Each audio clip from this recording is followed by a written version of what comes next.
Muito bem, pessoal, chegamos ao nosso quarto vídeo, né? Veja que aqui, nesse quarto vídeo aqui do conteúdo aí de representação por fluxograma, a gente já tem um problema bem mais complexo, né? No qual a representação descritiva, né, que é simplesmente você descrever o problema, fica complexo de se entender.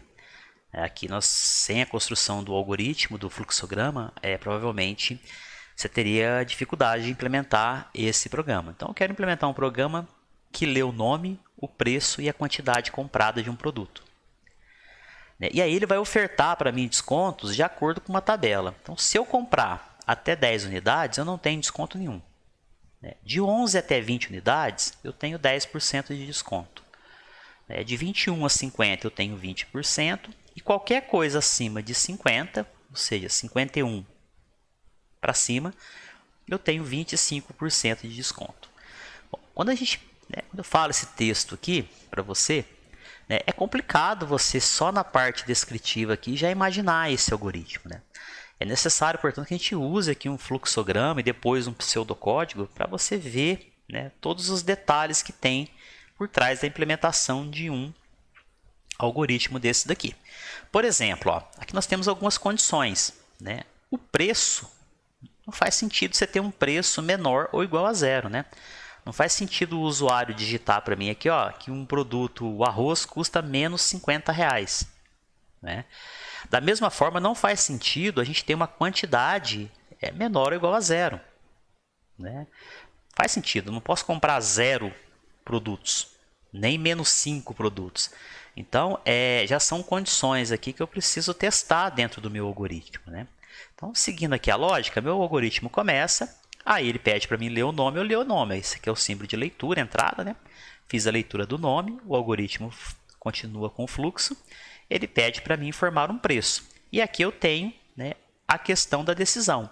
Então, se eu informar um preço, é um teste. Se o preço que eu digitei ele for menor ou igual a zero, se isso for verdadeiro, eu tenho que mostrar que o preço é inválido e pedir para o usuário digitar um preço novamente. O usuário fica preso nesse loop aqui até que em determinado momento ele vai digitar um preço aqui que é maior que zero. Bom, quando ele fizer isso, o fluxo do algoritmo continua.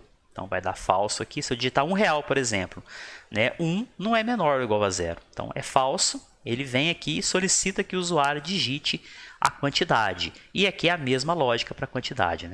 Enquanto o usuário digitar uma quantidade menor ou igual a zero, ele fica preso aqui dentro.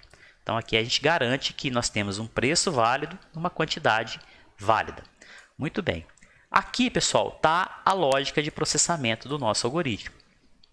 Por que aqui está a lógica de processamento? Principalmente porque eu tenho 4 condições aqui. Eu tenho a condição de quando ele compra até 10 unidades, a quantidade. Tem a condição aqui de 11 a 20, de 21 a 50 e acima de 50. Então, isso aqui são casos de decisão. E aí aparece aqui uma figura nova no nosso fluxograma, que é o conector. Veja, eu só posso escolher um desses 4 caminhos. Então, aqui eu coloquei todas as condições e aí eu só posso escolher uma delas. Então, assim que eu terminar, assim que eu digitar uma quantidade válida, o fluxo do programa ele continua e aí ele chega aqui nas condições. Bom, se a quantidade que eu digitei ela for menor ou igual a 10, se isso for verdadeiro, eu vou calcular o desconto. Então, veja, eu vou calcular o desconto para cada quantidade. Então, esse símbolo de decisão aqui é que define qual desconto que eu vou conceder. Ou seja, o fluxograma só pode seguir em ele só consegue entrar em uma desses verdadeiros aqui. Um deles somente será verdadeiro. Então, vamos supor aqui que eu digitei 5. Então, se eu digitei 5, 5 é menor que 10. Ou seja, isso é verdadeiro. Então, veja, a partir desse momento, esse caminho aqui não vai ser mais executado. Porque eu estou desviando, é verdadeiro, então eu venho para cá. Bom, qualquer coisa que é menor que 10 não tem desconto. Então, eu simplesmente falo que o meu desconto é 0 e aí eu sigo aqui meu fluxo. Chego aqui embaixo onde eu vou calcular. Bom, desconto 0, eu pego o preço menos o desconto e multiplico pela quantidade. Então, ok. Bom, e se eu falar que minha quantidade é 18? Bom, se eu falar que a minha quantidade é 18, pessoal, ele vai chegar aqui, quantidade 18, então aqui ele vai seguir esse caminho e ele vai verificar aqui, ó, 18 é menor que 10?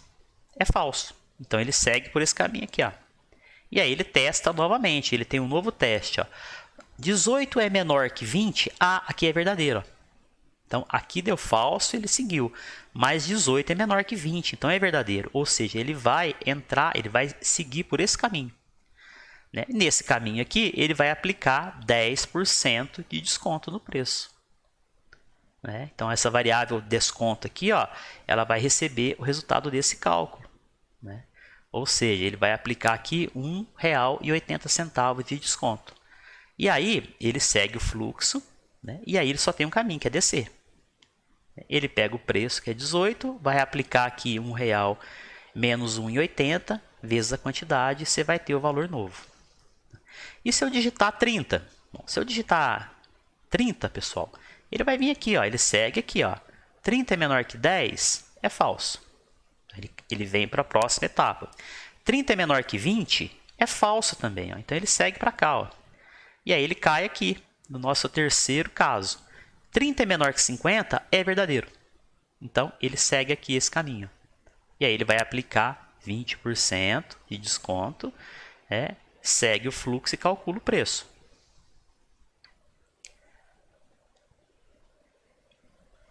Muito bem, deu um refresh aqui, mas está tudo ok. Bom, e se eu digitar 60 de quantidade? 60 é menor que 10, não é falso, né? 60 não é menor que 10, é falso, ele vem para cá. 60 não é menor que 20, é falso, ele segue aqui. 60 não é menor que 50, é falso, aí ele cai nessa condição. Ó. Veja que aqui não é uma decisão, né? Veja que aqui ele já calcula o desconto. Por quê? Porque eu disse aqui que qualquer coisa acima de 50 aplica 25%. Então, qualquer coisa que for acima de 50, ele vai descer nessas três decisões e vai chegar aqui, ó. Então, ele vai calcular o desconto, né? Ele, com esse desconto calculado, ele chega aqui, né, no nosso conector, calcula o novo preço, imprime o preço e terminou o nosso algoritmo. Então, é dessa forma, né? Aqui ficou faltando, né? Ficou faltando a gente especificar aqui o fim do algoritmo.